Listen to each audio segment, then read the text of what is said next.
बिस्मिल्लाहिर्रहमानिर्रहीम। अस्सलाम वालेकुम।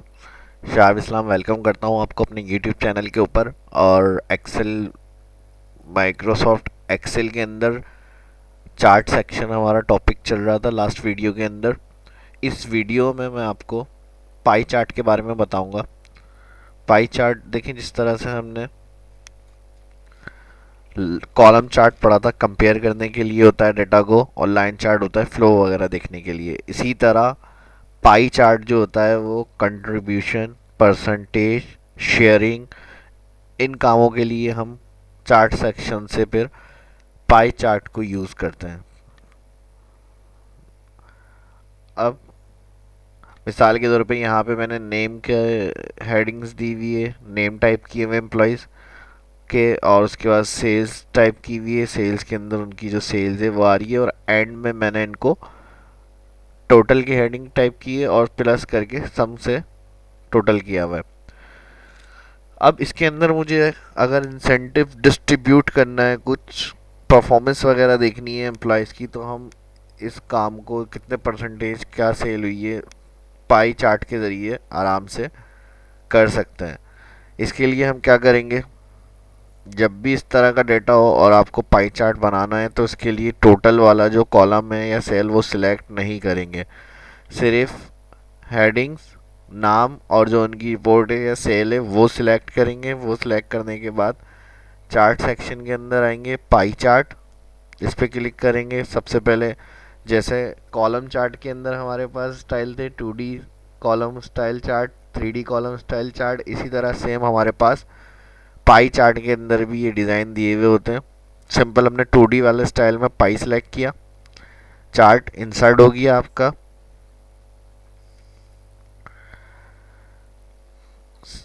इसी तरह मज़ीद अगर इसके अंदर हमें कुछ फॉर्मेटिंग वगैरह करनी है तो यहाँ मैंने बताया था जब चार्ट पर क्लिक होगा तो यहाँ मेन्यू बार में आपको चार्ट टूल, डिज़ाइन और फॉर्मेट मेन्यू शो हो रहा होता है टैब। इसके अंदर से ये जो एक्स्ट्रा हम कोई भी इंसर्ट करते हैं अपने एक्सेल के अंदर, चार्ट, शेप या पिक्चर वगैरह, तो इसके लिए इसके एक्स्ट्रा जो टैब ऑन होते हैं लास्ट में, उनसे हम जाके इनकी फॉर्मेटिंग करते हैं। जैसे बाहर क्लिक करेंगे तो ये ऑप्शन देखें हाइड हुए में कोई ऑप्शन नहीं शो हो रहा, नॉर्मल जो एक्सेल में टैब है वो व्यू तक है। इसके अलावा जब इस पर क्लिक करेंगे तो डिज़ाइन और फॉर्मेट, सिंपल चार्ट स्टाइल, जैसे ये स्टाइल आपको शो हो रहा है, इसमें चेंजेस वगैरह करनी है स्टाइल में तो सिंपल आप यहाँ से इस तरह परसेंटेज वगैरह के हवाले से शो करना चाह रहे हैं तो वो भी आप स्टाइल 8 आ रहा है इसके अंदर, वो क्लिक करके स्टाइल अप्लाई कर सकते हैं। इसके अलावा मुख्तलिफ स्टाइल 7, स्टाइल 6, जैसा डेटा रिप्रेजेंट करना है आपको और इसको शो करना है वो आप अपनी मर्ज़ी से स्टाइल को रख सकते हैं। यहाँ से देखिए सब डिफरेंट डिफरेंट रेडी स्टाइल दिए हुए हैं, बिल्कुल सिंपल। आपको सिर्फ क्या करना है, इस पर क्लिक, ये वाला क्लिक करके स्टाइल सेलेक्ट कर लेते हैं। इसके अलावा कलर में मज़ीद चेंजेस करनी है, क्लिक करेंगे और यहाँ से कलर,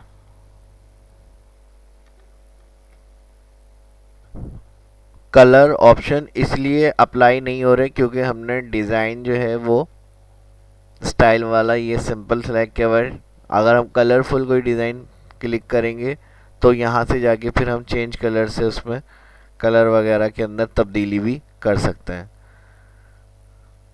तो यहाँ से आप देख लेंगे जो स्टाइल हमें सही लग रहा है अपने हिसाब से वो हम क्लिक करके, मज़ीद उसमें कलर वगैरह चेंज करने तो हम यहाँ चेंज कलर से आएगा उसमें चेंजेस कर सकते हैं। इसके अलावा क्विक लेआउट में भी रेडी टू स्टाइल होते हैं, इसके अंदर से भी आप डिज़ाइन वगैरह को अपने हिसाब से क्लिक करके सिलेक्ट कर लें।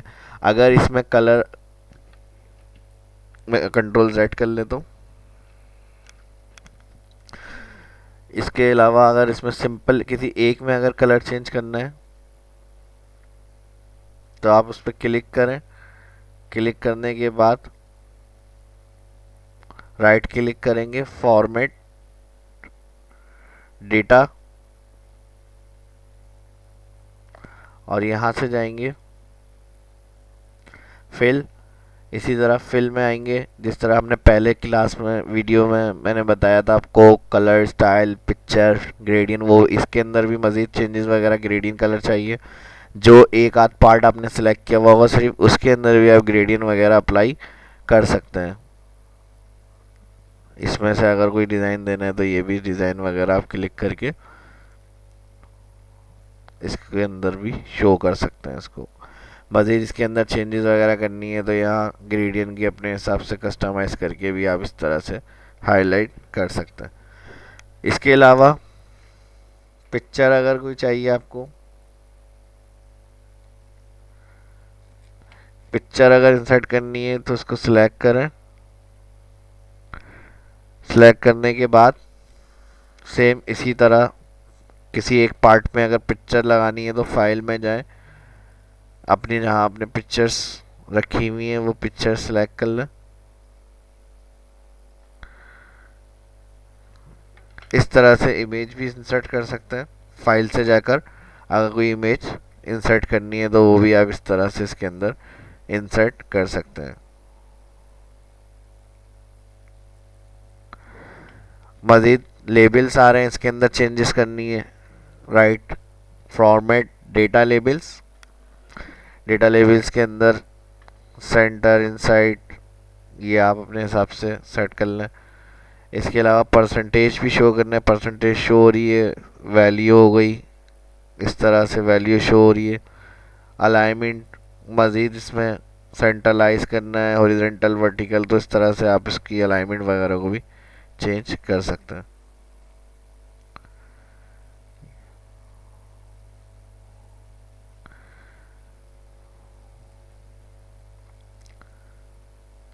और फॉर्मेटिंग टेक्स्ट के हवाले से करनी है तो फिर सिंपल आप इस तरह से अप्लाई कर सकते हैं। टेक्स्ट का कलर चेंज करना है तो इस तरह से भी कर सकते हैं। इसी तरह किसी, ये सिलेक्ट कर लेता हूँ स्टाइल में। इसी तरह किसी पार्ट को अलग करके अगर दिखाना है, कोई ख़ास रीजन है या एरिया है या किसी खास एम्प्लॉयज़ की सेल है जिसको आप इसमें से अलग करके डिफाइन करना चाह रहे हैं, तो उस पार्ट पे ये जितने कलरफुल पार्ट शो हो रहे हैं, किसी भी एक पार्ट पे डबल क्लिक करेंगे, सिंपल वही पार्ट सिर्फ सिलेक्ट होगा। माउस से लेफ्ट माउस क्लिक करें और इसको आप अलग से थोड़ा बाहर की तरफ ला के अलग कर सकते हैं। यानी अपने चार्ट के अंदर पाई चार्ट में से आप उसको इस तरह से अलग करके भी शो कर सकते हैं, थोड़ा सा आउट करके रख सकते हैं अपने हिसाब से, यानी इसकी फॉर्मेटिंग वगैरह के ऊपर चेंजेस कर सकते हैं। अब एक प्रॉब्लम इसके अंदर क्या आ जाती है, अब यहाँ तो तकरीबन सेम थोड़ा बहुत हमारे पास डिफरेंस के हिसाब से डेटा था नंबरों के, तो वो नॉर्मली जिस तरह पाई चार्ट शो हो रहा है हमें समझ में आ रहा है। लेकिन किसी की अगर एम्प्लॉयज़ की सेल बहुत ज़्यादा कम हो जाती है तो इसमें परेशानी क्या होती है कि या तो वो मिक्स होके आने लग जाएगा डेटा, या फिर आपका उस रिकॉर्ड में जिनकी सेल ज़्यादा है उनके मुकाबले में जो बहुत ज़्यादा नीचे डाउन सेल वाले हैं उनका रिकॉर्ड इसमें सही तरह से आपके सामने डिफाइन नहीं होगा। या हो सकता है कि उन्होंने बहुत ज़्यादा कोई अच्छी सेल मतलब कम किया, लेकिन उनकी जो प्रोडक्ट थी वो ज़्यादा अच्छी मतलब हाई उसकी है, उसके डेटा में लाजमी उनको दिखाना है या हाईलाइट करवाना है हमें। तो इसके लिए फिर हम क्या करते हैं, अगर इस तरह की कंडीशन होती है, इसको मैं यहाँ से क्लियर कर देता हूँ। इसके लिए फिर हम क्या करते हैं, यहाँ से इसको सिलेक्ट करते हैं। टोटल मैंने बताया था सिलेक्ट नहीं करेंगे, इंसर्ट में आएंगे, फिर again pi of pie chart create करते हैं। इसके अंदर क्या होता है, जो मिनिमम वाले नंबर होते हैं हमारे या वैल्यू होती हैं उसका पाई ऑफ पाई अलग रिकॉर्ड दिखा देता है, और जो सेम थोड़े बहुत डिफरेंस से नंबर आ रहे होते हैं उनका जो होता है ग्राफ वो आपके सामने अलग एक जगह पे, यानी दोनों अलग अलग तरीके से शो कर रहा होता है। अब जो डाउन वाली थी वो अलग उसने इस तरह से शो करी, और जो हमारे सामने थोड़े बहुत फ़र्क की वैल्यू थी वो इस तरह से हमारे सामने शो हो गई। अब ज़रूरी नहीं है इसमें दो दो ही रिकॉर्ड आए, इसको 3 भी कर सकते हैं, 4 भी कर सकते हैं, अपने हिसाब से आप राइट क्लिक करेंगे।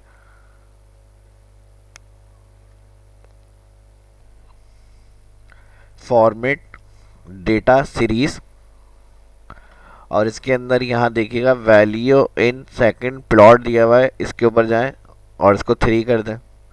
तो इस तरह से क्या होगा, जो लास्ट वाला होगा वो इसके अंदर ऐड हो जाएगा। लास्ट वाली वैल्यू से ये अलग जो चार्ट हमारा बन रहा है, लास्ट वाली वैल्यू को लेकर ये चल रहा होता है। और इसके हिसाब, इसके बाद जो मैंने आपको बताया था सेम, इसके लिए भी वही सारी फॉर्मेटिंग्स वगैरह शो हो रही हैं।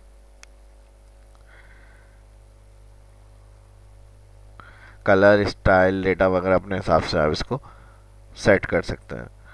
उम्मीद है ये वीडियो आपको अच्छी लगी होगी, क्लास आप समझ में आए होंगे ऑप्शन जो मैंने इसके अंदर बताने की कोशिश करी है। इसी तरह वीडियो अगर अच्छी लग रही है तो लाइक करें, चैनल को सब्सक्राइब करें, दोस्तों के साथ वीडियो को शेयर करें, अपने कमेंट से ज़रूर आगाह करते रहा करें मुझे, जो भी आप सोचते हैं, मतलब अच्छी लगती है वीडियो या कुछ रहनुमाई करना चाहते हैं तो आप बोल सकते हैं, बता सकते हैं।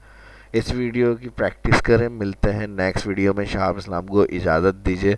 अल्लाह हाफिज़।